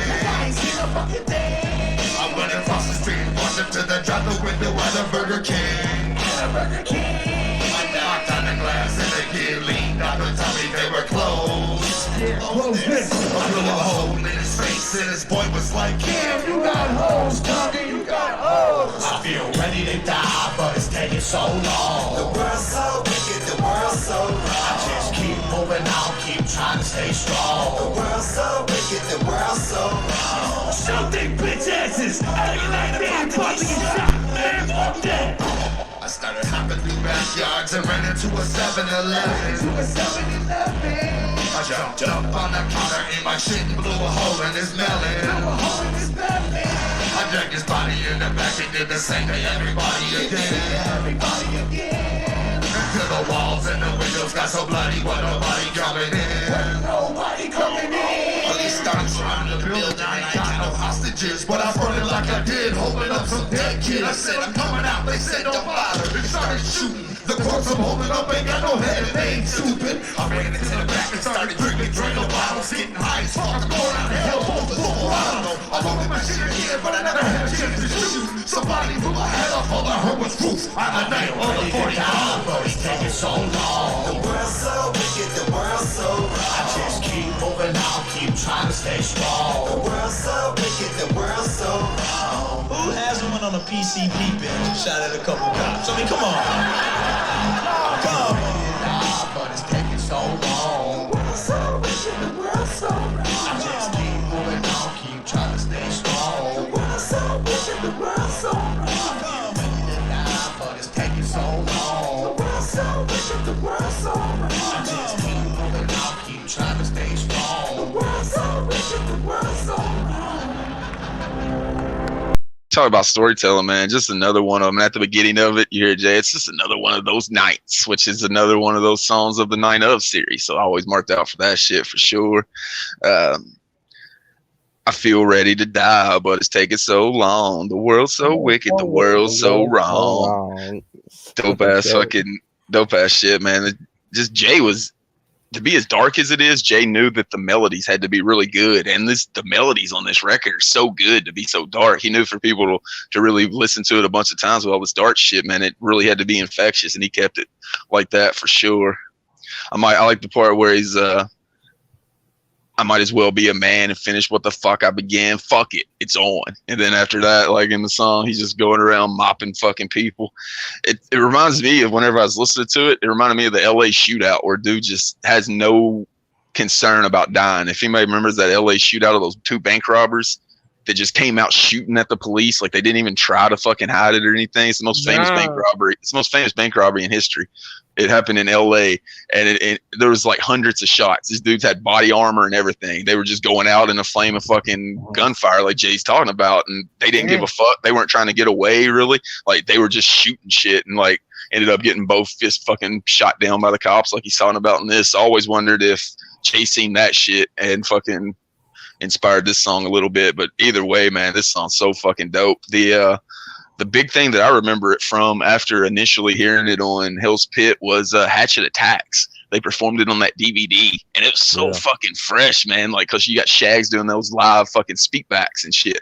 So that was fresh as fuck. And as soon as I heard that, man, that became my favorite song on this album. So 9 of the 44 at the one spot for me. So yeah, number one for me, already mentioned twice, I believe. Walk in the Darkness, bro. Come on.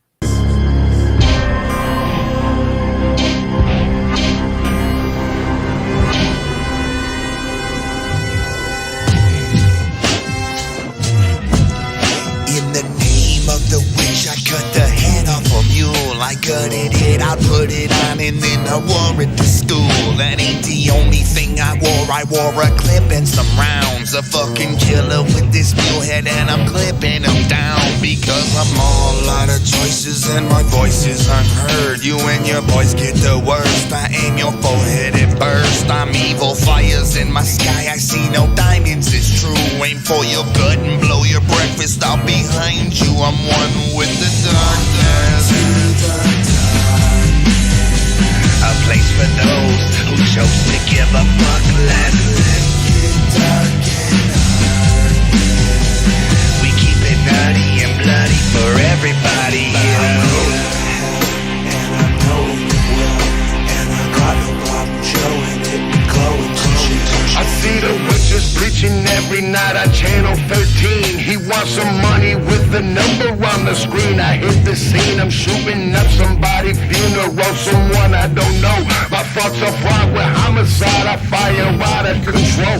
The preacher tried to reach his caddy in his mink white robe, but now he's like a sheep slaughtered on the side of the road. As for that crooked choir, I set that place up on fire.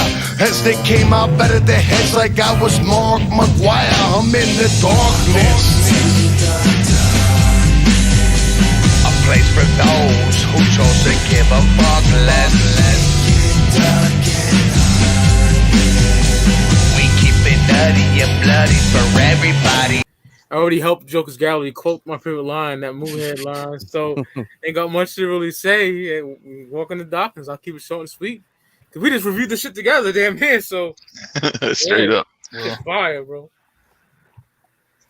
So hard. All right, my number one is Burning Up. Fuck what you telling me. Burning up. The witch keeps telling me. Burning up. Since we burn them up, they keep turning up, and we turn corrupt till we burn it lovely. Judge Shaw was a judge, snake holes are his eyes. There go another judge, somebody despise. And there go so many judges, the judges in hell. So many fucking judges in hell, they bludgeon him well. Fat pad like his daddy was a bigot pulling duty. He can tell it to them gargoyles fucking on his booty. And Shauna like money, but mistook it for love. Now when the witch's wings spread, she give him head and look above. Black Sundays, Armageddon, maggots and rape. Hell's pit got some fire for you faggots with hate. Eddie Burrow hit his wife and put a tooth in his knuckle. Later on he lost his life in a scuffle, now he in trouble. You was a rebel, you nobody no more. To the devil on the double you go. Ain't no level to the trouble you know. And eternity goes, and eternity goes. Fuck what you telling me. Burning up. The witch keeps telling me. Burning up. Since we burn them up, they keep turning up, and we turn corrupt till we burning lovely. Fuck what you telling me. Burning up. The witch keeps telling me. Burning up. Since we burn them up, they keep turning up, and we turn corrupt till we burning lovely.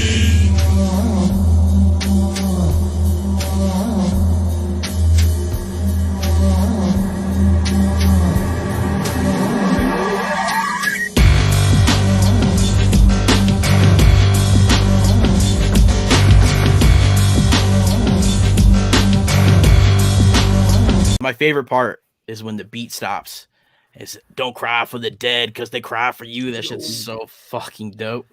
Then he's got a pterodactyl swoop through the caverns of hell. It's so fucking dope. And like we were saying, the voice that he does, I just did the voice, but like the voice that he does in the song too, it's so fucking dope. And then they're just like all these parts where he's talking about fucking like hell, like fucking like there's a dude that's got like fucking child porn on his fucking laptop and shit, and then there's like people like kill other people and shit, and then he just talks about hell. Bring up the witch in this song too that Darby was talking about earlier. the witch is in this, about how like she crushes your lungs when you look at her, which is like a pretty dope, like that's a dope line. Like it's kind of a throwaway line in this, but it's dope. Like you look at the witch, she fucking crushes your lungs. Hard, bro. I like the Jonathan beats on his kid like his daddy did it, and swear he never did anybody like his daddy did. I wonder if that was like a Jonathan Davis shot because he was big into fucking shooting at Jonathan Davis back then. Oh, shit. That flow is crazy throughout the song. He kills that. Yeah. That's my favorite track on the remix album because like you were talking about when they drop the beat out, every time the bass kicks in, they drop the beat out like that, so it really emphasizes Jay's voice in that song. So the remix of that one's really fucking sweet.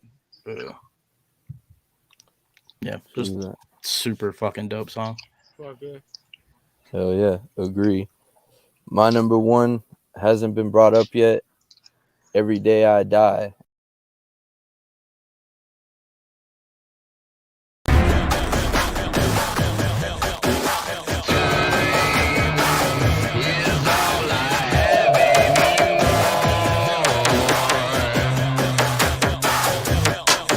Tried to visit Shaggy. I stepped up off of my porch and it was dark as fuck. I couldn't see, not even with the torch. I hear the streets talking and they aware of my move. They whispering and swinging from the trees above. I hear the loons. I try to jog a little. Crow eyes glow like cats. Demonic zombies running up on me. I slap them with the bat, but my eyes keep bleeding from the rays of the darkness. They powerful and burn you something heartless. I hear a giant thumping, some kind of ogre or something. I see the phantom screaming as this giant behemoth is coming, and it swung at me. I felt a rip, my head went spinning and flipping and rolling, and finally landed in position. I can see my body still standing, headless as fuck. It finally fell, but what the hell? Still got my nugget, but I'm stuck. I can't move. Fuck, I'm only a face. Why even try? On top of that, it's a centipede crawling in my eye. I wanna die.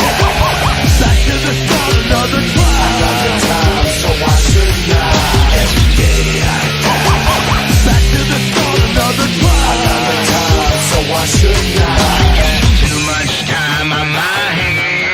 I tried to visit Jay, I walked out into the cold. I see they don't collect, they dead, they all up over the road. And some are fully rotted, and some they must have just spotted. I seen a headless body that resembles Jay's, but I doubt it. I seen a centaur, I threw a pitchfork at it above. I watch it fall into a bloody patch of bodies and blood. I'm fucking about to Earl. I close my eyes and walk on. This giant crow swooping at me, got me, carry me on. I cut his claws with the hatchet that I keep in my hand. Even in hell, you best believe I keep a hatchet in my hand. And as I'm falling, now I see the witches right in my chest with his claws on my neck, screaming I shouldn't confess. I slammed down into an iron gated demon statue near me, 4 points sticking out my chest. I'm hanging there daily, and the hungry goblins, they got a fire beneath me.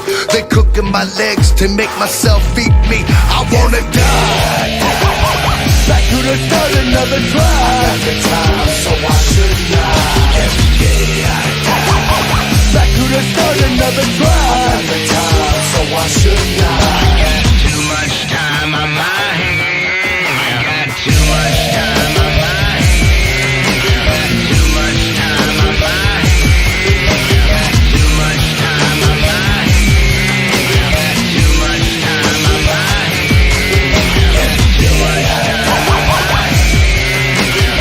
I got too much time.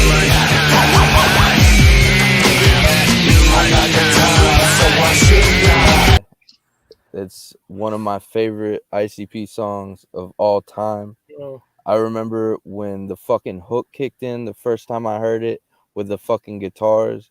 Little fucking 10-year-old me lost his fucking shit. I was going ape shit over that.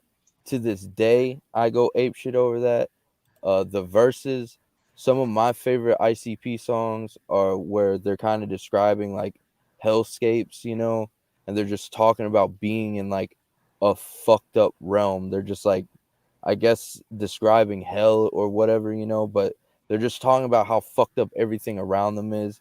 You can really visualize it, you know. Fucking Jay loses his head in Shaggy's verse. He sees Jay's headless body. He doubts it's him, you know, like just the storytelling on that shit and that fucking hook. Like, I just love everything about that song. I think it's like it's one of my top 10, you know, ICP songs of all time. Every Day I Die. So fucking dope. So fucking hard. I tried to visit Shaggy. Yeah. I stepped up off of my porch, but it was dark as fuck. I couldn't see. That shit's so Bro, hard, man. What's Like, funny is that we every episode we play the Super Famous did a really dope cover of that song, but they put out on like their bootleg ass record. We play that every single pretty much every single episode. Yeah. So yeah, that's fucking top tier clowns right there. Like you were talking about with how they're describing shit going on around them and shit, and how fucked up the situation is. It's like gives me out vibes from fucking Terror Wheel. Where it's something about going out like that. Like it just shows you that many years later he was still able to fucking do that shit. That fucking dope. Yeah, it's like if they mixed Out with the Killing Fields and then gave it a fucking Malenko hook. Like it's just fucking crazy shit, man. It's like it's really like a fusion of everything I like about the clowns in one fucking nice little shiny package. They're doing that darkest song show, man. Come on. I know, bro. Bring them boys out. Yeah, they better fucking pull up for that shit. They could legit just do this album. Yeah. If they wanted to. I mean, if they wanted to be technical about it. They could do 12 Killing Fields, Mental Warp, half this fucking record, you know? Confessions. Bro. That shit go hard. Confessions would be dope, man. That's why I'm down with the clown till I'm ashes, motherfucker. Dog, that shit go crazy. That shit's so dope. Yeah, that Mental Warp shit, they did that shit live at the Gathering. And like, when I saw they were doing that shit, like I was so fucking excited. I was like, oh, bro. And then it happened, and I was just like standing there. I was chilling with the MUJ homies and Stripe, and we were just fucking sitting there watching that shit. And I was like, man, greatest moment of my fucking life so far. I mean, past me actually performing on the same stage, watching them perform Mental Warp was like, bro, I love that song. When I was a fucking jit, I made a fucking fake record label called Mental Warp Records because I fucking just love that shit so much. But I actually remember whenever I would search Mental Warp, like your shit would come up as well. Yeah, probably from that. Yeah, back in the day. 100%. 100%. Oh yeah. The homie Still City Dama called me while they're performing that, but I didn't get to my phone. He said, "Yeah, I want to do playing Mental Warp, dog." Yeah. And they made it the 17th track of the set too, because I seen the set list and it was the 17th track. So I mean, you can't get much more epic than that. That's like clown show. Yeah, I love X-rated, nigga, and that kind of fresh as 1 and 2, boy.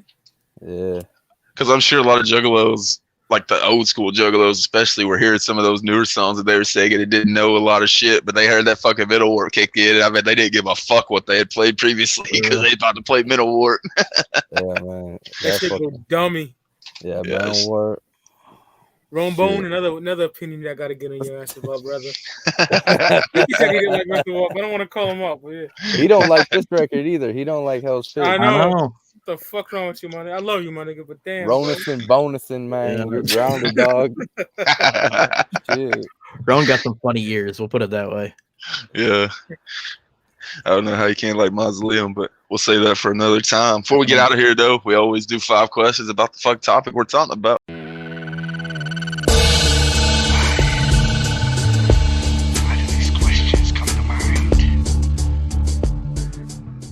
Question number 1. What song should have had a video? Oh, man.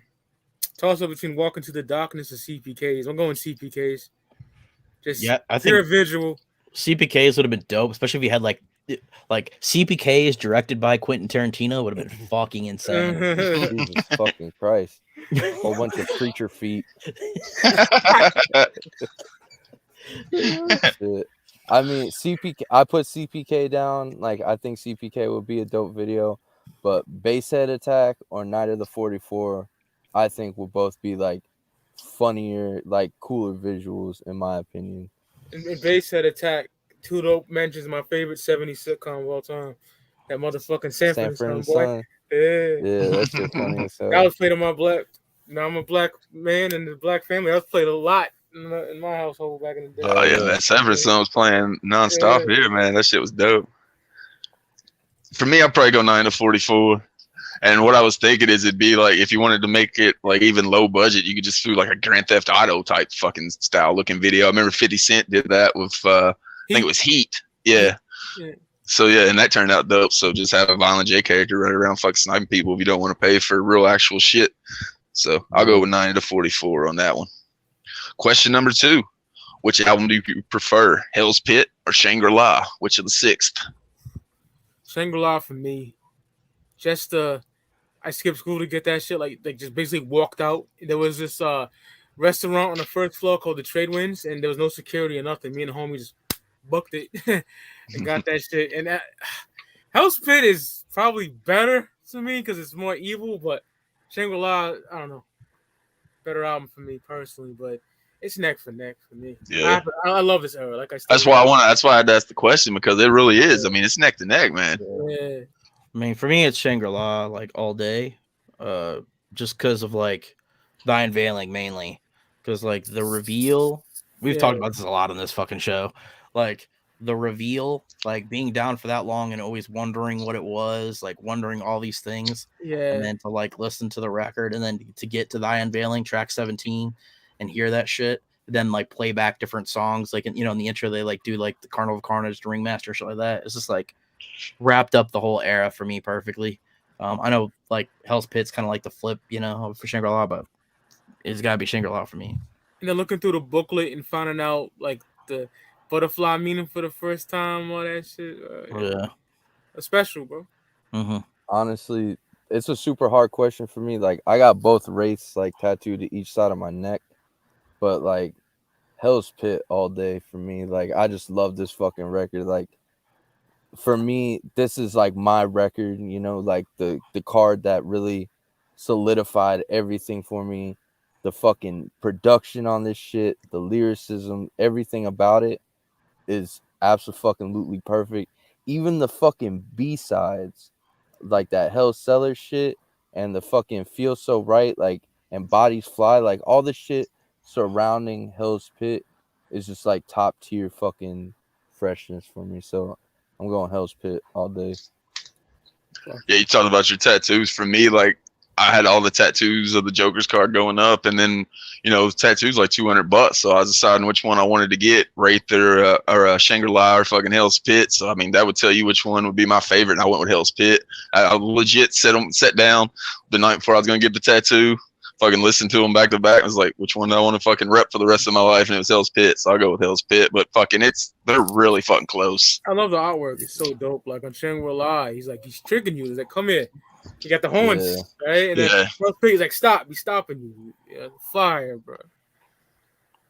Dope Question number 3. What's the best merch from the era? For me, it's those fucking Hell's Pit action figures, man. Oh, yeah. Those the zombie-looking ones? Yeah. And it was an ad for it, like, and they were looking like that in the ad, and I think that shit was fire. Yep. So I'll go with that. Oh, that Damn, jersey. I didn't even think about those. Those are fresh. Yeah. There's an OG jersey that's kind of like what Darby got on. So it's fire. Yeah. Either that or the action figures. So. I brought up this particular item before, but the Hell's Pit blacklight posters are super dope. It's got the like the artwork that was on the front on the slipcase of it. Like, it's so fucking dope. They've got wicked shit. Those blacklight posters that they do are always super fucking dope. So mad they stopped making them. I had everyone up to fucking Def Pop, and then they stopped making them. Evil had them. He sold out. I was gonna buy them off him. Yeah, mine's the same as Luke. That fucking the poster. I got mine fucking rolled up right now, but yeah, that poster, and I had a shirt when I was a kid. It might be a fucking "Don't kick me, Luke," but it might be a fucking middle of the mall shirt. But it said like ICP and like some weird fucking design, and it had like the demon creatures, from the inside of the booklet, like that shirt. I know what you're talking about. Yeah, I love that fucking shirt. But that poster, I'm here because of the poster. That poster looks so dope because all the other ones were the fucking faces of the cards, and then you got fucking Jay and Shaggy on that one, so it fit in fucking really dope too. It's like a fucking video game or some old movie or something. I love that picture. For me, it's the football jersey.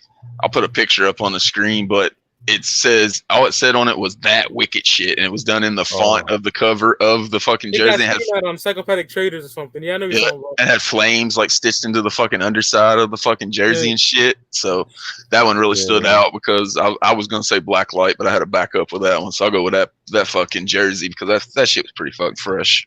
There was also this really dope, like they had the tour jackets made that said like Psychopathic Records, and it said like ICP Hell's Pit Tour, and it was like them puff jackets. It was super fucking dope. Like, it wasn't like merch readily available, but those were fun.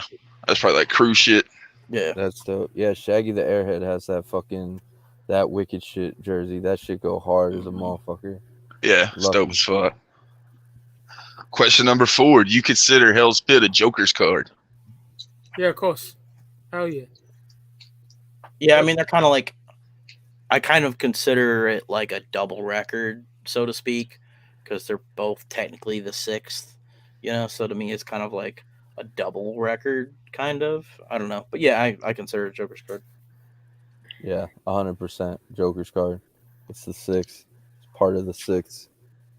No, because I remember when we did the Joker card rankings, a lot of people would say they didn't consider it a Joker's card because the message was broken on Shangri-La, like, you know, they kind of wrapped up the whole story. So I've seen people like saying that they didn't consider it one because the story was wrapped up. But I consider. But yeah, I mean, like I said, whenever I was thinking about getting a Joker's card hat, I fucking went with Hell's Pit because I thought it was the fucking doper fucking Joker's card. So definitely think it's a Joker's card. Moving on to question number 5. What do you think ICP was going to do after this album? Something decent, but they disappointed. I keep it 1,000. Like the Tempest, now I like that more than back then because I fucking hated it. The Calm came out first. Yeah. Tempest and Eye of the Storm. That's why I love Bang Pow Boom so fucking much. But yeah, I was disappointed big time. Especially after a record like this. This shit is dummy dark, my nigga. And it came with some soft gay shit. The thing is with them getting so much more positive, or especially Jay in his music, is he talks about it like as soon as he wrapped up this fucking tour of the Hell's Pit tour. He said I think he said he was in Australia. He said he was in some fucking place and they wrapped up the final show. And he's like laying on the ground recovering from it. And he just found out that like Sugar Slam's pregnant. So like at the end of this tour where he's like, you know, subjected to the darkest fucking shit that he's ever done on his fucking career, he like fucking, as soon as he gets done with it, he said he thought that was his reward for completing the Joker cards. So that should tell you that it's a Joker card because Jay says that fucking story. Yeah. Yeah. I mean, I guess I always just figured they were going to keep doing music. Like, even before the 6 dropped, I like, you know, even back then, I'm like, what are they going to do? They ain't going to stop rapping. They ain't going to, like, you know, they're not going to do anything fucking crazy. Like, some people were like, oh, they're going to kill a whole room of people. Like, come on, bro. Like, I guess I just always figured that they were going to keep making music. Like, you know, that Lotus was popping at this point. Like, they did the Black Rain tour, like, right before Hell's Pit dropped and shit. Mm-hmm. So, I mean, I guess I didn't figure anything crazy. I just figured they were going to keep making music, I guess. Yeah. I mean, same. I expected them to kind of stay on like tonally like the same production quality of Hell's Pit, although I was not disappointed by the Calm, Tempest, and Eye of the Storm. I knew this was coming. I knew this was coming. Yeah, go ahead. He got his hand on the Darby button. Yeah, I'm about to get mead real quick. The Calm is gas, the Tempest is gas, and Eye of the Storm is gas later. Oh. No. He's got them all out at once. Yeah. I mean, I fuck with that Scatterbrain heavy. I love that shit. 100 Bumps, of course. News at 6 o'clock. Thrill the Kill. Killer. That's on Eye of the Storm, right? Yeah, Thrill of the Kill, The Madness. That Crop Circles jump on the Calm is dope. Fucking, I mean, I get it. Like, with the Calm, there was kind of like more a little uplifting type songs because, I mean, after doing the dark shit, I guess that's where their heads were at, you know? Like, kind of cleanse it. But, I mean, I don't think they're bad records. It's not like ICP records. It's more of like traditional hip hop type records, in my opinion. But I think I know I'm gonna get kicked for this one. I think the Tempest is better than Mighty Death Pop.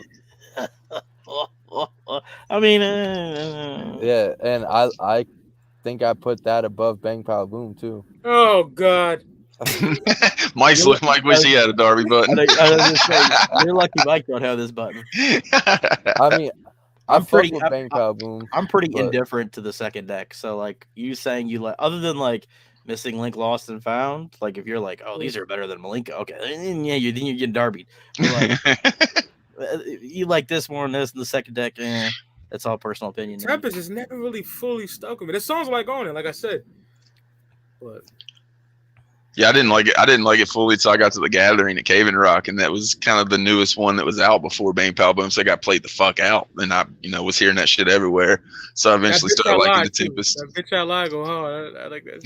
Yeah, bitch I like Play My Song. Play My Song is my favorite one on there. My song. Yeah, that's fire too. Yeah, there's some definitely heat on it. You saying you like 70% of the album already, man? Like.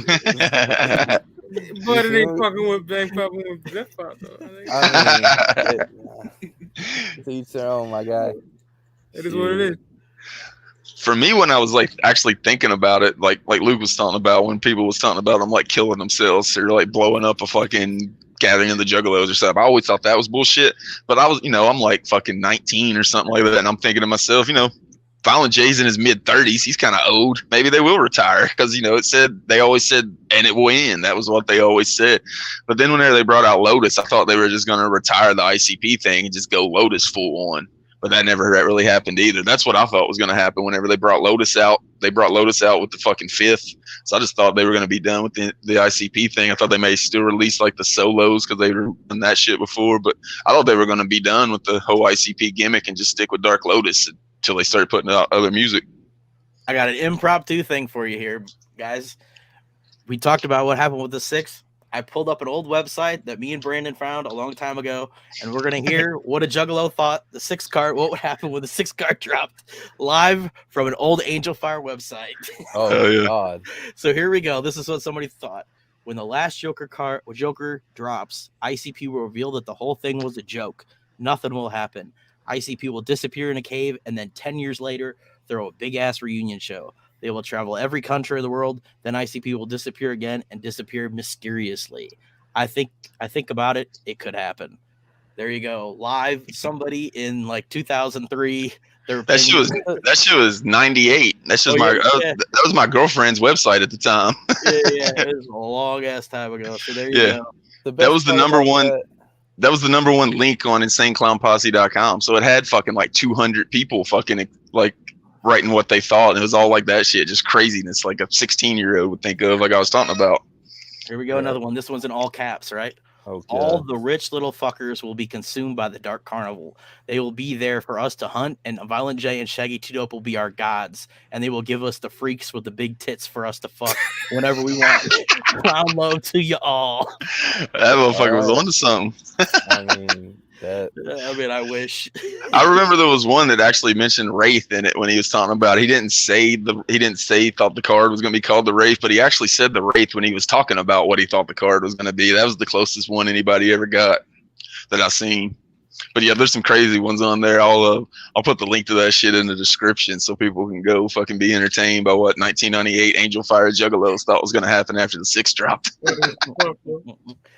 Yeah, shout out retreating from humanity to live in a cave.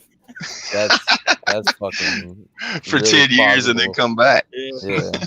Let's go sit in a dark fucking cave hunting squirrels for 10 years. See if we can come back after that. Hunting Bigfoot for 10 years. Jay might be on that. Hey, big smokes out there. Dope getting a look back at the final fucking Joker card in the OG deck, like we talked about, man. If you got in during this fucking era, it was magical fucking shit. So definitely glad to be able to wrap up our looks at the OG Joker cards as the final one. As we've done every one of them except Hell's Pit. Wanted to save it for its birthday week to do it, but I think we did a pretty good job of putting the highlight on Hell's Pit, like we talked about earlier. Check out the Tomb. Darby got it coming out October 31st. Big things coming after that as well, so make sure you check that out. Check out Speak Your Clout as well every Saturday. Get that gully, you don't got it, you a fuck boy. What Oh, he yeah. said. Stomp on your head till they brain dead. Who I Real talk. Hey. And check out LukeTheGoon.com for the 900 fucking things that he's got whenever he plugs his shit at the beginning of the shows, whenever he's flexing like Hogan. But until next week, I'm the Jokerz Gallery. This was 5 Piece. We out. The following announcement has been paid for by the New World Order. Every day I die. Back to the start, another try. I got the time, so why shouldn't I? Every day I die. Back to the start, another try. I got the time, so why shouldn't I? I've got too much time on my hands. Got too much time on my hands.